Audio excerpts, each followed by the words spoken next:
berikanlah kami hikmat, pengetahuan dan kebijaksanaan untuk kami mengajar dan berkhotbah.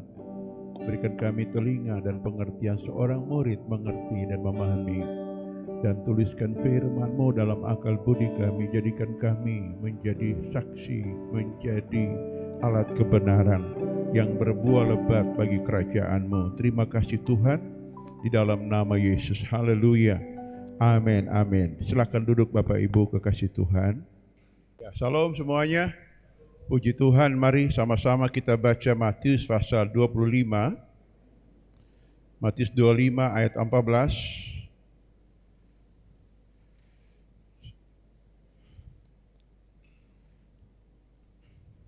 Sampai ayat yang ke-19, 14 sampai ayat 19. Nanti waktu penguraian akan semuanya diuraikan, tetapi kita baca ayat ini, ayat 14 sampai ayat yang ke-19. Mari kita berdiri bersama-sama, kita baca ayat firman ini dengan cara bergantian. Sebab hal kerajaan surga sama seperti seorang yang mau bepergian ke luar negeri, yang memanggil hamba-hambanya dan mempercayakan harta kepada mereka.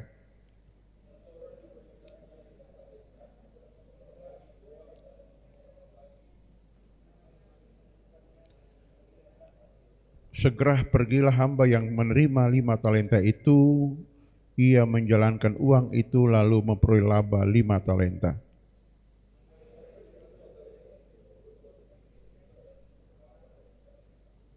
Tetapi hamba yang menerima 1 talenta itu pergi dan menenggali lubang di dalam tanah lalu menyembunyikan uang tuannya.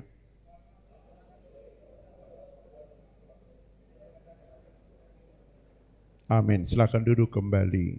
Ibadah tutup tahun adalah ibadah pertanggungjawaban.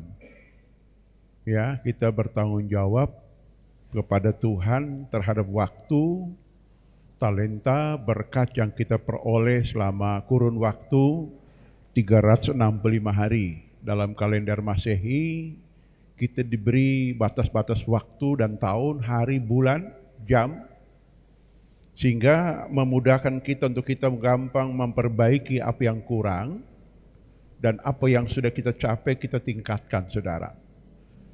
Kalau kita baca konteks firman ini di fase 25 itu 3 pokok besar. Yang pertama tentang 5 gadis yang diurapi,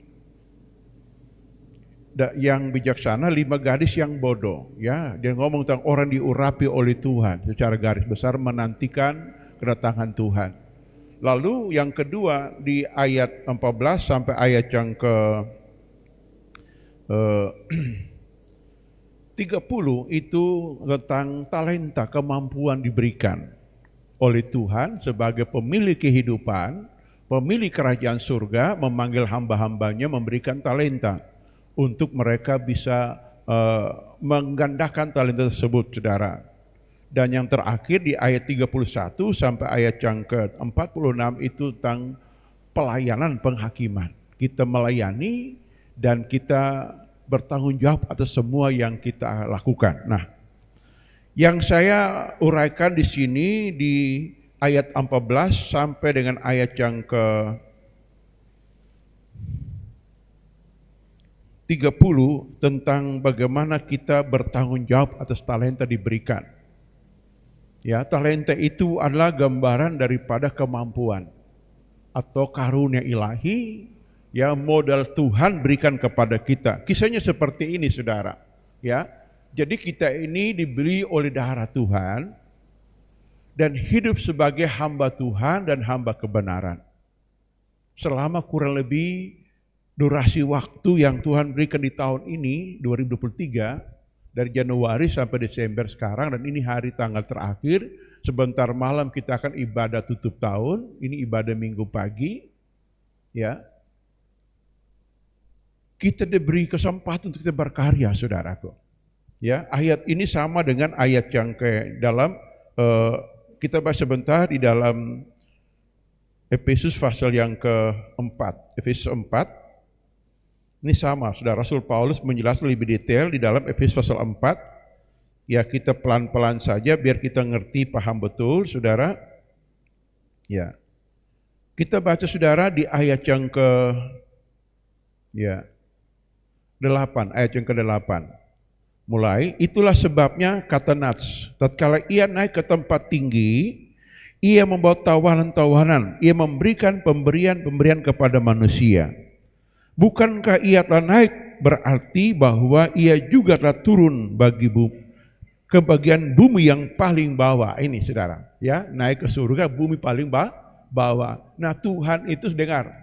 Ya, saya uraikan lagi, ini satu kalimat yang hebat menjelaskan tentang ketuhanan Yesus, saudara. Tuhan Yesus berkuasa 3 alam. Sorga, bumi dan alam bawah bumi. Dan dia turun ke alam bawah bumi bukan karena dosa, tapi turun untuk menghakimi mereka yang ada di bawah bumi. Makanya dia melalui jalan namanya kematian fisik, saudara. Ya, ke bawah, lalu perhatikan ayat 10, ia telah turun juga yang telah naik jauh lebih tinggi daripada semua langit dan untuk memenuhkan segala sesuatu, dan ia memberikan baik rasul dan saudara. Baik rasul-rasul, ya, nabi, gembala, guru dan ya pengajar, saudara. Nah, jadi kita lihat di sini Tuhan mengajar kepada kita tentang bagaimana kita diberi waktu untuk kita berkarya di dalam hidup ini. Saudara mengerti, saudara? Amin. Nah, ini saudara. Jadi kalau kita perhatikan di sini, saudara, Tuhan ingin memberikan kita pengertian begini dalam tahun yang ke 2023 ini.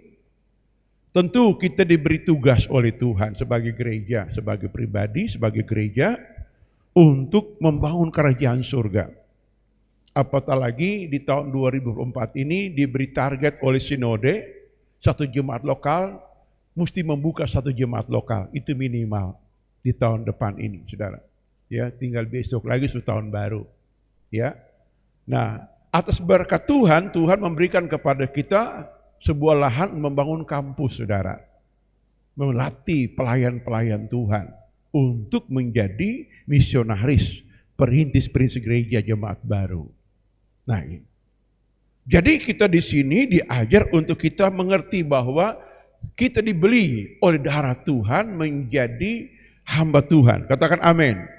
Di dalam 1 Petrus pasal yang ke-1, ya, ayat 18 berkata begini, sebab kamu tahu bahwa kamu telah ditebus dari cara hidup yang sia-sia, yang kamu warisi dari nenek moyangmu itu bukan dengan bar yang fana, bukan pula dengan perak atau emas, melainkan darah yang mahal, yaitu darah Kristus sama seperti darah anak domba yang tak bernoda dan tak bercacat. Nah, jadi kita dibeli, saudara. Dalam hukum perjanjian lama, seorang membeli manusia dijadikan budak, saudara. Yusuf dijual, dibeli dengan 20 keping perak, menjadi budak Potifar. Ya, dia melayani rumah tangga Potifar sebagai budak. Kenapa? Karena dia dibeli, saudara. Kita dibeli dengan darah Tuhan yang mahal menjadi hamba Tuhan. Ya, semua kita hamba Tuhan. Bilang semua orang hamba Tuhan. Amin. Kasih tahu sebelah, engkau hamba Tuhan. Saya hamba Tuhan. Amin. Dibeli dengan darah yang mahal. Nah, ini. Jadi kita ini milik Tuhan, saudara. Bilang amin. Amin, saudara. Nah, tatkala Tuhan berkata begini, dia pergi ke negeri yang jauh, ke luar negeri, saudara. Ini peristiwa pengangkatan Tuhan ke sorga di bukit, ya, di bukit Zaitun, saudara, ya, di bawah murid-muridnya. Ini adalah percakapan tulisan Matius sebelum terjadi peristiwa, saudara. Bahwa ini akan terjadi, bahwa Tuhan memberikan kita pelegasian tugas, tanggung jawab dengan kemampuan kita masing-masing, saudaraku. Nah, ini. Nah, dari kemampuan ada 3 golongan murid yang diberikan tanggung jawab. Yang pertama, golongan pertama 5 talenta. Berarti kelompok jenius, saudara. Jenius, kelompok yang pintar, kelompok yang baik, saudaraku. Diberikan kemampuan, multitalenta namanya. Bisa berkhotbah, bisa mengajar, saudara. Ya, bisa melayani, bisa bekerja, punya keterampilan yang bagus, saudara, tahu komputer, tahu baca bahasa asing. Ini, saudara. Jadi kelompok yang pertama, kelompok yang sangat jenius. Saudara mau jenius, saudara? 5 talenta lambangnya. Kasih tahu engkau pasti jadi orang jenius. Ayo bilang. Amin. Amin saudara. Kasih tahu engkau bukan orang bodoh-bodoh amat. Orang paling pintar. Bilang kasih tahu. Halo, amin. Orang jenius saudara. Dia diberi Tuhan 5 talenta. Ini kelompoknya. Di Alkitab siapa-siapa? Rasul Paulus saudaraku. Itu kelompok jenius. Musa itu orang jenius saudara. Kenapa? Dibesarkan di istana. Dia itu putra mahkota Mesir, itu Musa saudara. Maka dia punya kemampuan untuk membawa Israel keluar Mesir melewati laut saudara. Melewati badai, melewati padang gurun. Dia mampu atasi. Kenapa? Karena dia seorang golongan jenius ya. Punya kemampuan di atas rata-rata semua. Yusuf saudara, jenius. Daniel, jenius saudara. Itu orang-orang. Ada orang-orang tentu begitu saudaraku. Ya, yang sangat jenius saudaraku. Ini yang perlu kita mengerti pahami. Kelompok yang kedua itu kelompok menengah. 2 talenta. Ya. Kelompok 2 talenta ini kita melihat di sini saudara bahwa Tuhan memberikan kemampuan juga tapi tidak kecil amat saudara. Ya, kira-kira orang semua golongan kedua ini saudaraku. Ya, itu rata-rata saudaraku. Karena ada orang punya panggilan-panggilan internasional, ada orang panggilan nasional, ada orang panggilan kelurahan. Ya, toh? Tingkat kelurahan, tingkat ya biasa-biasa saja, tapi ya ada juga, ada orang bisa penginjil ribuan jutaan orang hadir lapangan. Ada orang menginjil 1 orang saudaraku. Tapi dia bisa menangkan jiwa, itu yang kemampuan diberikan. Nah, yang memiliki 2 talenta mirip sama dengan 5 talenta. Dia pergi mengembangkan saudara dengan cara dia rajin, dia ya proaktif, dia bekerja, dia melakukan apa yang Tuhan berikan. Dan kemampuan ini diberikan kepada orang memiliki 2 talenta saudaraku ya. Yang satu yang kita akan bahas lebih lama di sini yang 1 talenta. Itu menolong kita nggak minder. Walaupun kemampuan itu kecil, seorang bernama Thomas Alva Edison. Ini ulang saya bersaksi orang ini. Orang ini lahir mirip idiot begitu saudara ya, tidak begitu pandai saudara, tetapi memiliki ibu yang hebat. Luar biasa ibunya saudara ya.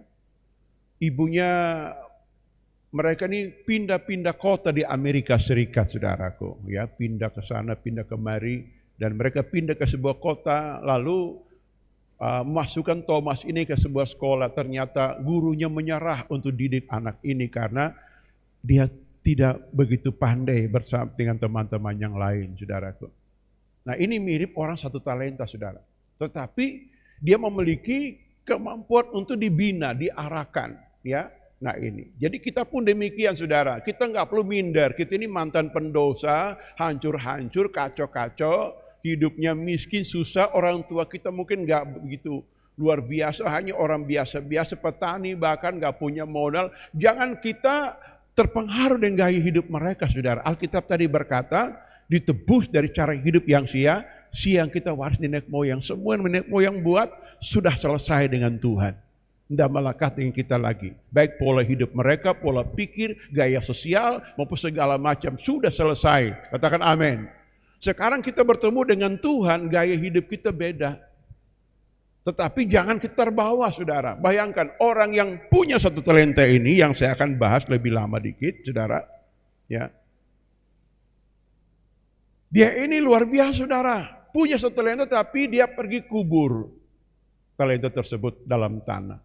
Bayangkan, apa artinya tanah, saudara? Tanah itu hawa nafsu daging. Manusia terbuat dari tanah, saudaraku. Tatkala kita diurapi Tuhan bahasa roh, dengar baik. Punya karunia ilahi untuk bisa menyembuhkan, bisa berkhotbah, bisa bimbing pujian, bisa bersaksi, bisa bekerja. Tatkala kita sembunyikan dalam daging itu hawa nafsu, itu akan jadi batu sandungan bagi banyak orang, saudara. Mengapa anak ini menyimpan atau orang ini menyimpan talenta dalam tanah, saudara? Karena dia punya pikiran Tuhan kejam. Artinya begini, dia tidak terbiasa berbuat kasih, berbuat baik.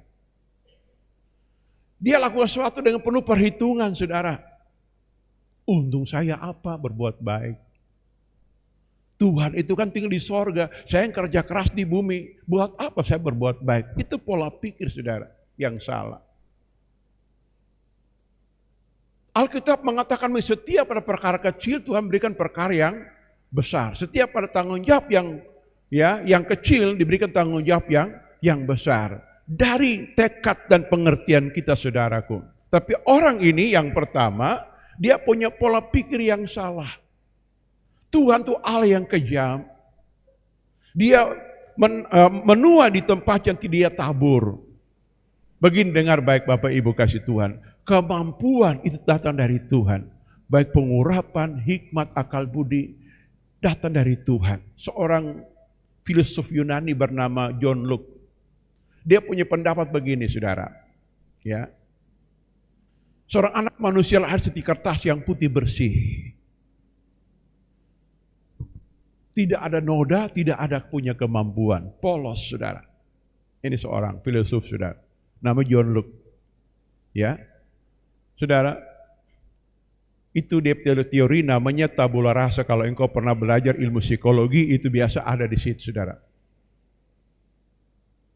Muncul seorang tokoh Yunani baru lagi namanya William Sterren. Dia ngomong begini, enggak. Seorang anak kecil itu dipengaruhi oleh genetika di bawah orang tuanya. Nah, sehingga para ahli menyatukan dua teori ini. John Locke ngomong kertas putih, sedangkan William ngomong tentang anak ini dibawa oleh genetika dari sejak lahir. Digabung, sehingga kepribadian seorang dipengaruhi oleh dua faktor. Faktor pertama adalah faktor bawaan dia, dan yang kedua faktor keturunannya, saudara. Ya, faktor masih lingkungan yang mempengaruhi hidupnya. Itu pendapat dua tokoh ini menurut ilmu psikologi, saudara.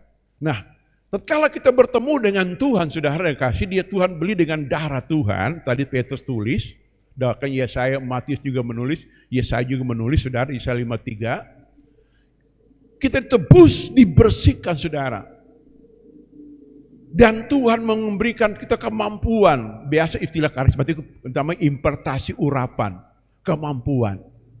Kemampuan ini diberikan kepada kita, tetapi Tuhan marah kalau kemampuannya, urapannya, hikmatnya disembunyikan di dalam tanah. Tanah-tanah ngomong tentang kedagingan. Pernah lihat nggak orang diurapi Tuhan, tapi rajin berbuat dosa? Itu model kayak begitu. Orang diurapi Tuhan, tapi mulutnya masih berdusta. Itu nama menyimpan urapan di bawah tanah, saudara. Orang diurapi Tuhan, tapi pemalasnya minta ampun, saudara. Nah itu. Jadi sifat-sifat dosa itu disebut tanah, saudaraku. Ini disembunyikan. Padahal dalam diri kita ada kemampuan. Yang kita mesti tinggikan kemampuan kita. Untuk apa? Kita berkarya. Pertama untuk surga, yang kedua untuk diri kita, yang ketiga untuk keluarga, saudara. Ini untuk banyak orang, saudara. Kita punya. Tuhan tebus kita. Buat apa kita berbahasa roh? Buat apa kita dengar firman Tuhan? Tapi semua hanya kita sembunyikan di dalam tanah. Tanah tadi, kebiasaan buruk, saudara. Berdusta. Ya, saudara, apalagi? Ya, tadi, saudara, punya kelemahan-kelemahan.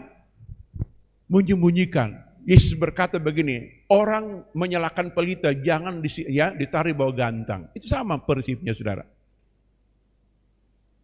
Orang sukses adalah orang yang meninggikan nama Tuhan. Yesus berkata kepada Nikodemus dalam Yohanes 3 ayat 14. Seperti Musa meninggikan ular di padang gurun, demikianlah anak manusia ditinggikan. Itu artinya begini, di tengah kesukaran itu jangan kau lihat kelemahanmu. Jangan banggakan kelemahan kita, tapi banggakan Tuhan. Dengan cara kita menyembah, menerima berkat kemampuan dari Tuhan. Tuhan akan angkat kita keluar dari kesukaran. Ini sudah. Tapi pola pikir anak yang memiliki satu talenta, dia berkata Tuhan kejam. Dan dia kubur talentanya ya di dalam tanah, saudara. Usia kita tidak menjadi soal. Usia daging ini Tuhan tetapkan 80 tahun umur kita.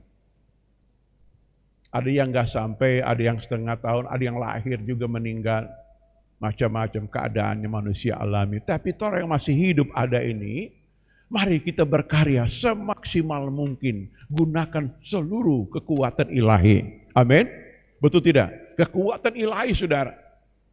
Terkadang dalam rencana penyelamatan, kita baca Kisah Rasul pasal yang keempat, dihalangi, diintimidasi oleh kemampuan politik Herodes dan teman-teman. Pontius Pilatus menghalangi, saudara. Kita nggak boleh beritakan apa yang mereka lakukan gereja mula-mula. Mereka berdoa dengan beberapa alasan. Ya, mereka pertama bersatu berdoa kepada Tuhan. Yang kedua, mereka mohon agar rencana penyelamatan tidak boleh gagal. Kenapa? Kalau rencana penyelamatan gagal, saudara tahu, maka dosa dan murka Tuhan itu akan datang. Membuat manusia akan goncang di bumi ini, saudara. Yang ketiga, saudara, mereka mohon minta keberanian pada hamba-hamba Tuhan. Nah ini, banyak orang aktif sekali kritik hamba Tuhan. Hamba Tuhan juga manusia, saudara. Hamba Tuhan bisa berkhotbah, mengajar, bisa kuat. Itu karena ada yang menopang, namanya menopang doa dan spirit nasihat yang kuat. Amin. Lihat Petrus, saudara. Sehebat-hebatnya Petrus, masuk penjara dia. Paulus, saudara, gigih beritakan Injil kerajaan. Harganya apa? Masuk penjara. Saudara tahu. Tetapi kenapa mereka kuat dan menang? Karena ada orang menopang dalam doa. Amin. Pemberitaan Injil bisa maju berkembang kalau kita lihat bahwa gereja itu sadar, berdoa, minta keberanian pada hamba-hamba Tuhan. Saya bisa berkhotbah setiap minggu di tempat ini. Karena saya tahu jemaat tekun mendoakan saya, walaupun saya nggak dengar yang telinga. Saya bisa kuat, saudara. Karena jadi gembala itu sulit, nggak gampang. Nggak gampang, saudara. Sulit, saudara. Oleh karena itu kita lihat, saudara, ini kalau kita nggak topang doa, ya sulit. Maka Tuhan ngomong pada orang yang punya talenta, saya layak engkau berikan talenta kepada orang yang punya 5 talenta untuk dia kembangkan. Artinya begini, kalau kita nggak punya kemampuan mengembangkan diri kita, cari orang yang punya kemampuan. Bisa nasihati, mungkin sambil makan bakso, murah meriah, pisang goreng groho, dabu-dabu, lalu bercerita, gimana Kang begini Kang? Itu orang-orang bisnis yang berhasil begitu. Ketemu di warung, mungkin ya kopi 1 gelas, mereka ngomong tentang kesulitan yang mereka alami. Dan itu terbuka, itu namanya punya mentor, saudaraku. Tapi nggak dibuat oleh orang ini, saudara. Selama tahun 2023 ini, kalau banyak kita gagal, jangan tangisi kegagalan kita.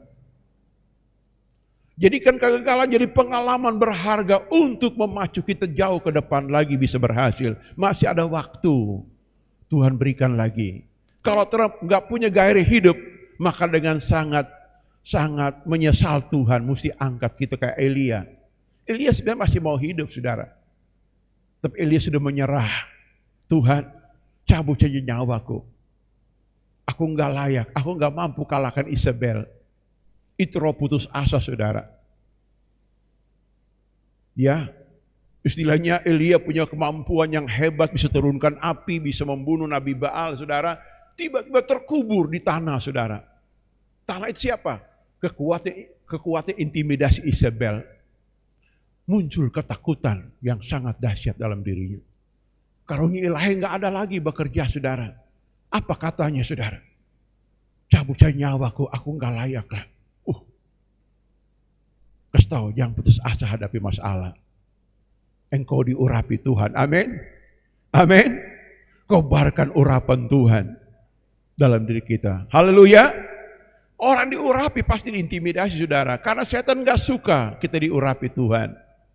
Tetapi jangan putus asa, dalam diri kita ada kemampuan Tuhan taruh. Bilang amin. Bilang amin gak? Itu ketahuan, saudara, dalam diri setiap kita di dalam menghadap kesukaran. Ada orang begini, dengar ini. Sederhananya begini, kalau ada masalah, engkau ingin maju lagi, ambil doa puas sendiri, yo. Barang 1 hari, 2 hari. Pasti bangkit lagi, amin. Tetapi saudara, engkau mau mulai mencari minum, katakan minuman keras, cari teman curhat yang gagal, itu namanya membunyikan kemampuan Tuhan di dalam tanah sama. Dan hukumnya apa? Apapun yang ada pada kita akan diambil oleh Tuhan. Kebahagiaan diambil, harta diambil, sukacita diambil, kesehatan juga diambil, saudara. Tadi gemuk, bagus, kurus, kering, sampai kering, saudara. Walaupun makan segudang, saudara, badan tetap kurus, saudara. Pola pikirnya menghukum dirinya ini. Amin. Saya ulangi, jangan pola pikir kita menghukum diri kita. Tubuh kita mahal. Bilang amin. Halo amin. Ini saudara. Jadi kita lihat sepanjang tahun Tuhan berikan kepada kita. Kita kembangkan kemampuan Tuhan, saudara. Kalau enggak, dengan sangat terpaksa ada 3 hukuman diberikan kepada yang punya. Hukuman yang pertama, talenta diambil. Kemampuan diambil. Bayangkan, gelarnya profesor. Kalau kemampuan diambil jadi pikun, alamak. Saul diurapi Tuhan, kemampuan diambil jadi gila, saudara. Jadi stres, depresi Raja Saul ini, saudara. Yang anehnya sembuh, hanya dengar musik baru sembuh. Daud berhenti menyanyi, kambuh lagi, saudara. Panggil Daud, ayo nyanyi kecapi dong, main, nyanyi. Daud menyanyi, Tuhan adalah gembalaku, takkan kekurangan aku. Saul segar, saudara. Berhenti nyanyi, gila lagi, saudara-saudara. Wah. Kenapa? Talenta diambil. Saul mengubur kemampuan Tuhan dalam daging. Daging namanya pemberontakan. Dia berontak melawan Nabi Samuel dan perintah Tuhan. Itu sama dengan kita mengubur kemampuan Tuhan di dalam tanah. Tanah itu lambang dosa dan kedagingan, saudaraku. Ini boleh. Yang betul adalah bagaimana? Kita punya kemampuan. Seperti Raja Daud, saudara. Daud dalam kesukaran, dia sujud menyembah. Dia ambil doa puas menyembah Tuhan. Rohnya bangkit lagi, saudara. Amin. Untuk mengalahkan daging, sederhana. Ambil puasa aja. Sujud menyembah Tuhan. Pasti kemampuan ilahi itu muncul lagi. Bilang amin. Iya toh. Ini yang paling sulit dikerjakan orang-orang diurapi Tuhan. Pingin hidupnya penuh mujizat, pingin doa cepat dijawab, tapi mau disalibkan daging nggak mau, ya begitu. Halo, mengerti Bapak Ibu? Ini sudah. Sebelum Tuhan ambil semuanya, ini boleh sudah. Iya toh. Lalu yang kedua ya hukuman yang diberikan kepada orang yang punya talenta apa? Dicempakkan ke dalam tempat yang gelap. Apa tempat yang gelap? Di sinilah kegelapan fisik maupun moral. Hidupnya tidak jelas. Orang Ternate bilang, tara jelas hidupnya. Ya, kemarin saya ingat siapa tuh, siapa nama, pernah ada si Al ngomong, tara jelas dia. Nah, hidupnya enggak jelas, saudara. Pengangguran abadi. Itu hukuman, saudara. Saya tidak mau prinsip seperti itu, saudara. Ada pendeta punya urapan, kemampuan, menangkan jiwa, saudaraku. Tapi hobinya kontrak-kontrak, pindah-pindah rumah, padahal uangnya banyak. Itu hidup nggak jelas, saudara. Hidup nggak suka menyalipkan daging. Nggak boleh begitu hidup, saudara. Nah ini, Tuhan bilang, campakkan dia. Ini belum neraka, saudara. Ini hukuman badan dan hukuman moral. Ini bukan hukuman kekal. Saudara lihat ada orang hidupnya begitu, itu mesti kita berani robah pola hidup kita. Masih ada anugerah, amin. Tuhan itu baik. Semua kesukaran itu alat yang mendidik hidup kita untuk jauh ke depan lagi. Kalau dalam kesukaran kita punya pola pikir seperti anak bungsu yang hilang dalam Lukas 15. Kenapa aku di sini menderita? Di sana banyak orang upahan Bapakku, di mana orang kelimpahan. Itu pola pikir berubah dan cepat bertindak keluar. Jangan buang waktu. Itu maksudnya, saudara. Dicempakkan. Di sini tempat apa, saudara? Terdapat ya ratap dan kertak gigi. Hidup dalam kesediaan. Berantakan, saudara. Dia berkata, saya hamba Tuhan. Dah, kamu hamba kesukaran. Kesukaran memperhamba dirimu. Ini, saudara. Ini modelnya. Maria berkata, aku hamba Tuhan, saudara. Kata hamba Tuhan, kita hanya punya Tuhan satu, namanya Tuhan. Tidak ada Tuhan lain. Enggak ada Tuhan, itu namanya kedagingan, apalagi Tuhan kemarahan. Ini boleh.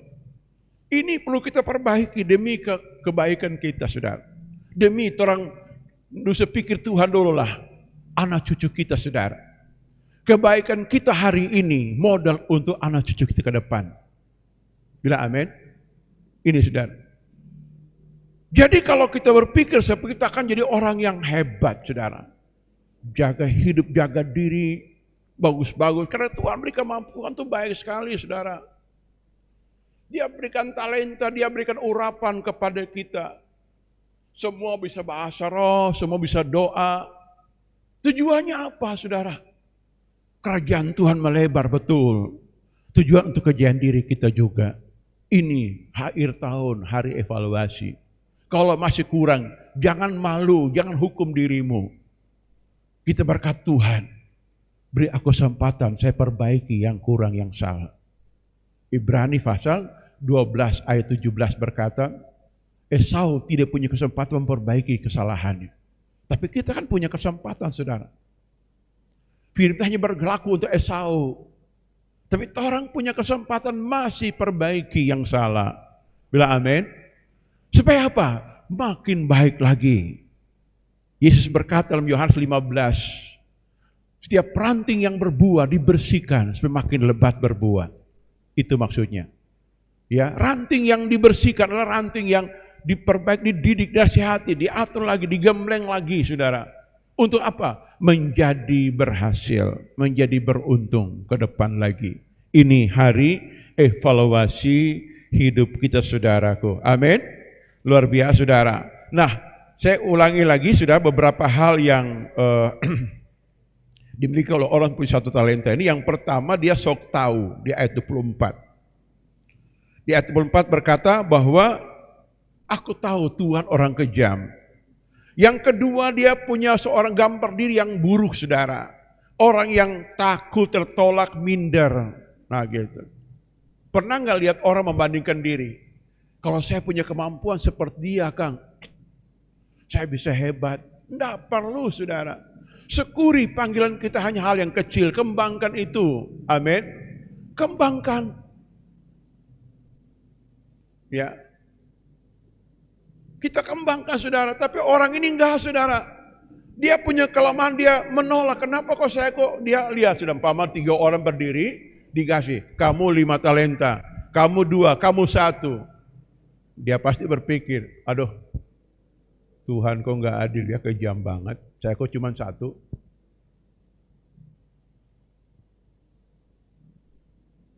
Punya waktu habis untuk hanya membanding-bandingkan diri orang lain. Amin. Kita boleh kagum melihat panggilan orang lain. Hebat, sukses, jenius, luar biasa. Tapi dalam diri kita minimal ada satu kemampuan Tuhan berikan kepada kita. Kembangkan itu. Katakan amin. Saya pernah ikut seminar namanya Pria Sejati. Yang dibawakan oleh Etin Kuhl dan tim dari Amerika, saudara. Ya, di tahun berapa saya lupa, lama sekali. Sebelum kerusuhan lagi. 1900 berapa, 95 kalau nggak salah. 98 gitu. 97 atau di Kelapa Gading, Jakarta, saudara. Lalu dia punya pembicara satu, orang mantan pengusaha jadi hamba Tuhan. Dia ngomong begini, kalau Anda ingin berhasil, jangan bandingkan dirimu dengan orang lain. Itu pertama. Yang kedua, jangan tangisi kelemahanmu dan kekuranganmu. Tetapi temukan potensimu dan kembangkan itu. Kalau engkau menemukan potensi dan kembangkan, engkau akan bisa makin ditambah potensi baru lagi untuk semakin berhasil. Bila amin? Nah ini, saudara.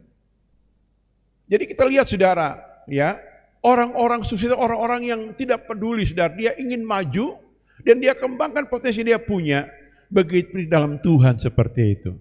Walaupun cuma 1, jangan kita menjadi orang yang minder. Amin. Halo, amin. Lalu saudara kasih punya kelemahan lagi apa? Malas. Gitu. Satu video singkat disampaikan oleh Habibie, Profesor Habibie ngomong begini. Apa gunanya engkau punya IQ tinggi, IPK tinggi dalam dunia akademik, tapi kamu malas? Tidak guna semua itu. Halo? Nah gitu. Wah, video pendek di sosmed beredar itu, Habibie punya video, suka, saudara. Apa gunanya kamu pintar di kelas, pintar di sekolah, Ya, IQ-mu tinggi, tetapi kamu malas. Nah, gitu. Alkitab juga berkata, orang malas tidak akan bisa maju. Bilang amin. Semua kita sama. Bilang amin. Makan nasi sama, makan kangkung sama, ikan sama, ayam juga sama. Membedakan kita berhasil tidak, bukan kita orang hebat tidak. Orang rajin pasti berhasil. Kasih tahu, engkau orang rajin. Pasti berhasil tahun depan. Bilang amin. Amin. Bisa enggak tengking? Ayo semua sama. Dalam nama, bilang semua. Dalam nama Yesus. Roh malas. Saya tolak keluar. Bilang dalam nama Yesus. Saya terima sifat rajin. Amin. Amin. Nah, semangat. Ayo bilang semangat dong. Ayo. Iya toh. Semangat. Iya toh. Tetap semangat. Biar jaga malam pap. Semangat, semangat, semangat. Amin. Haleluya. Semangat. Nah gitu. Karena pemalas membunuh, saudara. Menghalangi berkat Tuhan. Membunuh karakter kita. Nah, itu ya. Lalu berikutnya lagi jahat. Nah ini. Orang jahat tidak akan maju, saudara. Saya ingat Presiden Jokowi biasa ngomong begini. Saudara mau demo terus, mau jahat terus. Negara kita tidak akan maju.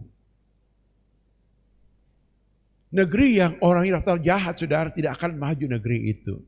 Satu desa kalau jahat semua, kriminalnya tinggi, nggak akan maju, saudara. Tuhan gak betah melihat orang begitu. Tuhan datang hoba ingin jatuhkan murka. Mirip Sodom dan Gomora, saudara. Abraham duduk di siang bolong, Tuhan datang. Tuhan ngomong pada Abraham, aku mendengar keluhan dari Sodom naik ke surga. Kami turun ingin melihatnya. Itu orang jahat, saudara. Itu gambaran tanah, dikubur dalam tanah, itu kejahatan. Terang dulu orang jahat, sebelum kenal Tuhan baik-baik. Orang lahir tata Kristen, betul. Tapi Kristen keturunan tidak menjamin kita jadi orang baik, saudara. Kecuali hati kita dijamu oleh firman. Kita dilahir baru, dirubah pola pikir kita. Itu saudara. Dan kalau kita diubahkan Tuhan, kejahatan-kejahatan jadi kenangan. Mungkin orang lain kaget. Maka Tuhan kasih metode untuk bagaimana menghancurkan kejahatan. Kita baca 1 Petrus 4 ayat 1. Cara Tuhan menghancurkan kejahatan manusia. 1 Petrus pasal 4 ayat 1. Ya.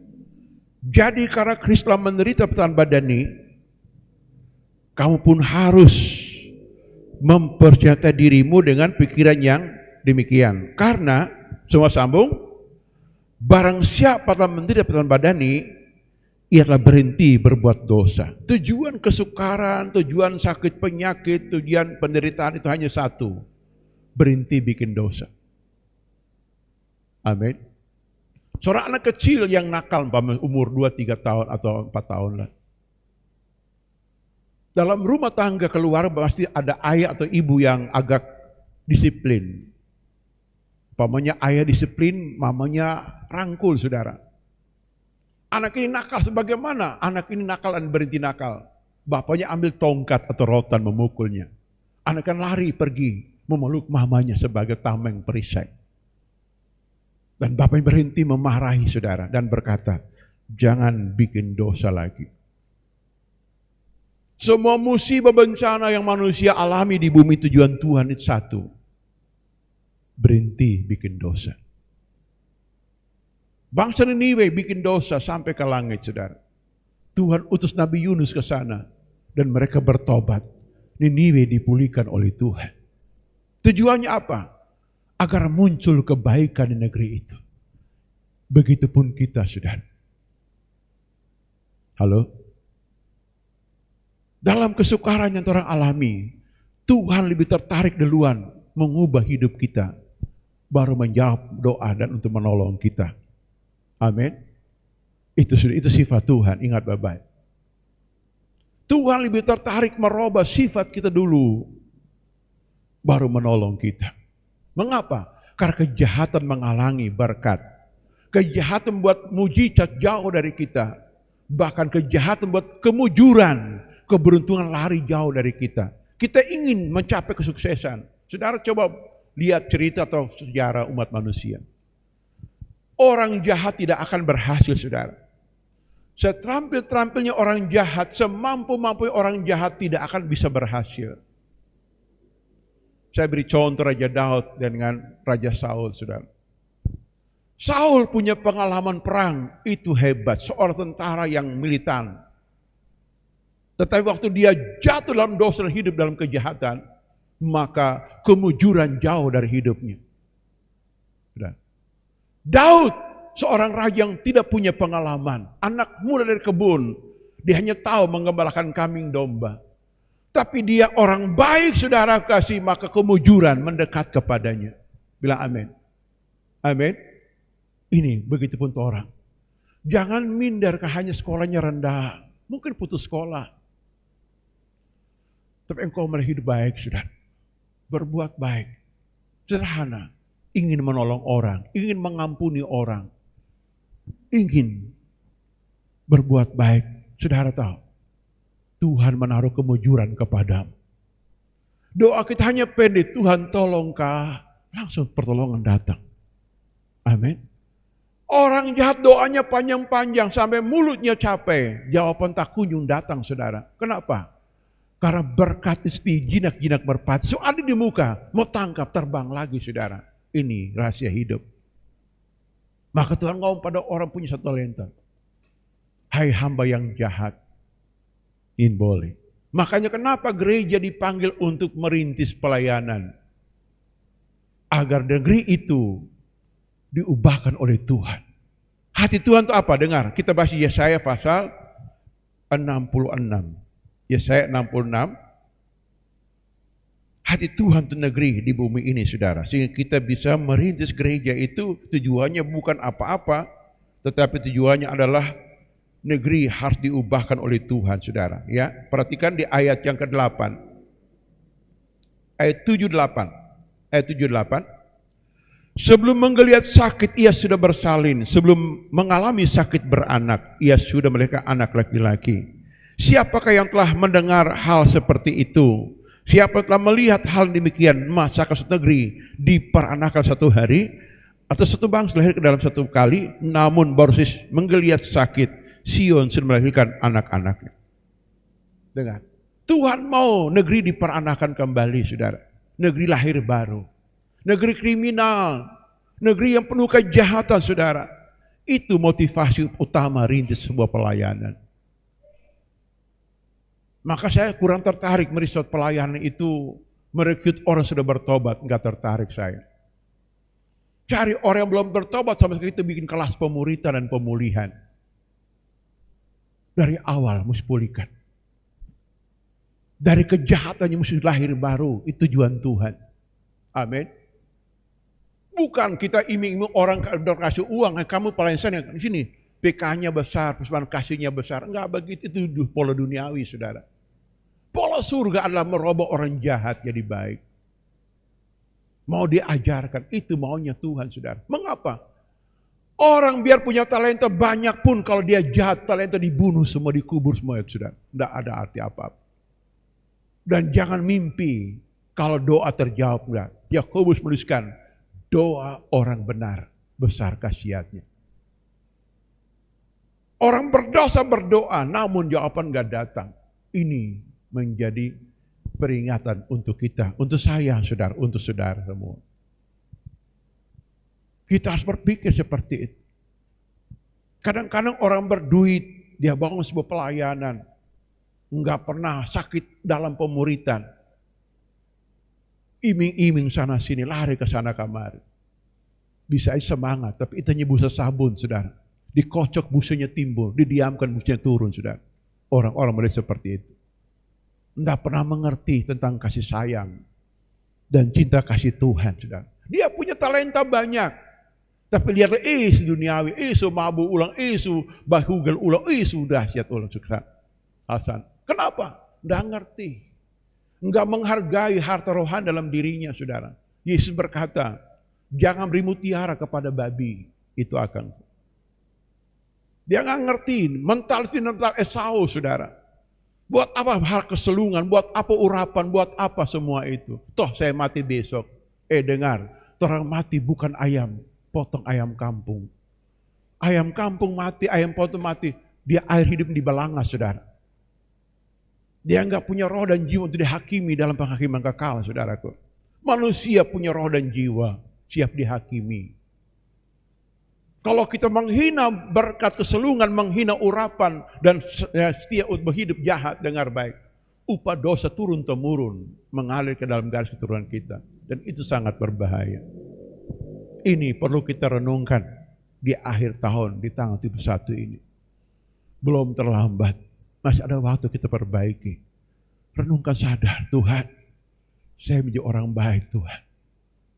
Tapi tidak dengan kekuatan diriku, beri aku kesempatan. Beri aku anugerah, beri aku kasih sayang-Mu Tuhan. Sehingga jangan orang hukum diri kita, amin. Mungkin orang menghina kita, orang tua membuang kita, atau siapa tidak perhatikan. Dengar, Tuhan merangkulmu. Dia berkata, engkau datang kepadaku, yang itu sudah beban berat. Engkau punya talenta, engkau bisa, engkau mampu.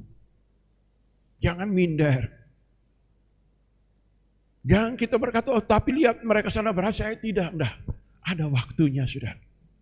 Kita perbaiki hal yang betul. Karena Tuhan punya program adalah semua harus diperanakan kembali. Katakan amin.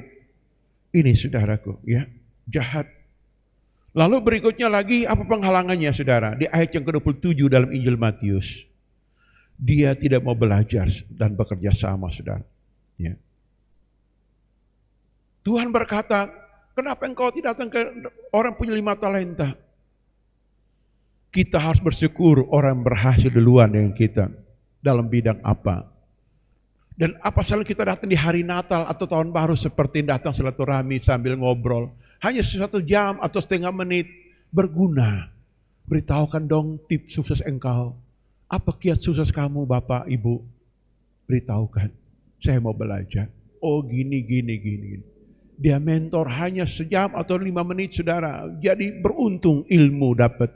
Ini orang 1 talenta. Dia mengubur. Ini kabar baik-baik kita engkau yang masih sekolah, masih kuliah. Jangan sok pandai. Di balik otakmu yang kecil masih ada ilmu yang belum engkau tahu. Ini perlu orang tahu itu. Engkau yang sudah bahasa roh, jamping bahasa roh segala. Tidak, saudara. Masih ada ilmu, pengetahuan, keterampilan, urapan yang belum engkau tahu. Minta belajar lagi. Karena Yesus berkata begini, engkau yang miskin di hadapan Allah akan empunya kerajaan surga. Miskin ketika tergantungan, saudara. Orang yang gak punya apa-apa di hadapan Tuhan. Artinya bagaimana? Ukuran standar yang telah sudah dapat di tahun 2023 belum seberapa Tuhan sediakan untuk kita. Kita mau lagi ke depan lagi, itu maksudnya saudara. Mau berlayar. Ini saudara. Yang terakhir dari orang satu lain adalah orang yang tidak berguna.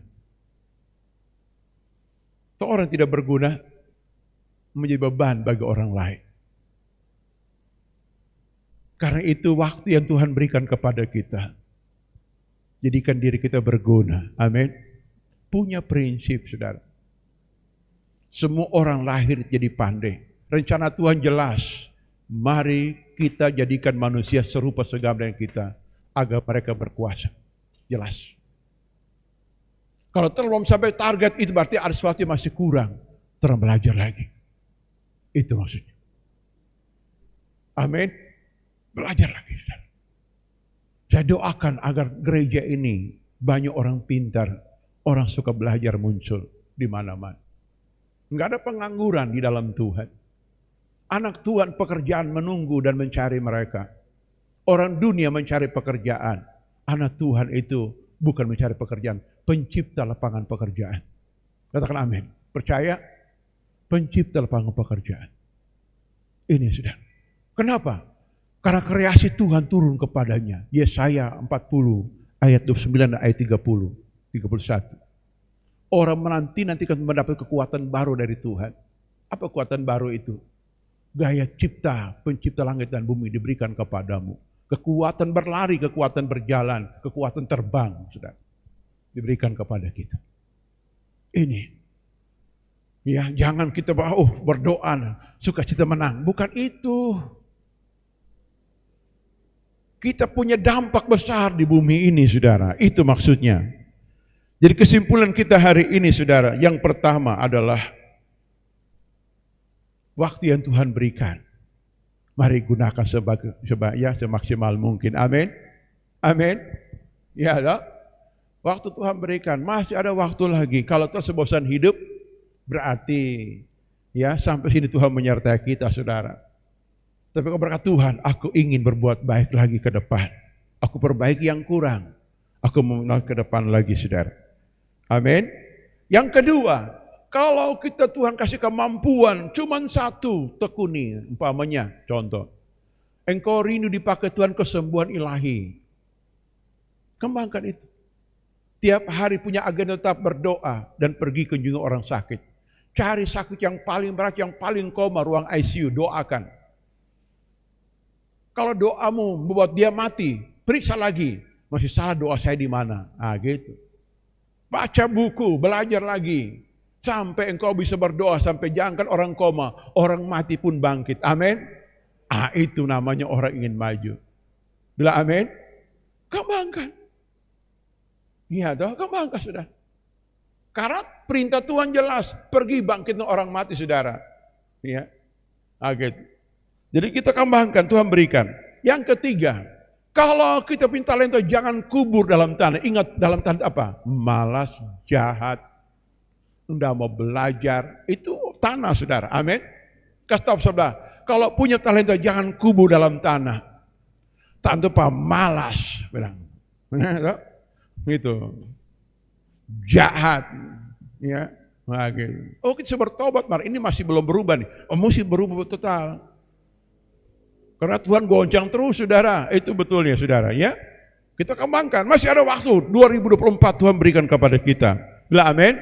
Kasih tahu, jangan bosan hidup. Engkau hidup karena Tuhan. Ayo kasih tahu. Halo, amin. Amin. Tepuk tangan bagi Tuhan kita. Haleluya, saudara. Ini, saudara. Ya. Puji Tuhan. Ya. Lalu yang paling terakhir adalah mari bersyukur. Orang yang bersyukur, orang yang menikmati kasih Tuhan. Terima kasih Tuhan memberkati kita. Mari kita menyembah Tuhan di kesempatan ini. Besar anugerah-Mu, melimpah-limpah kasih-Mu, melimpah kasih-Mu, semakin hari makin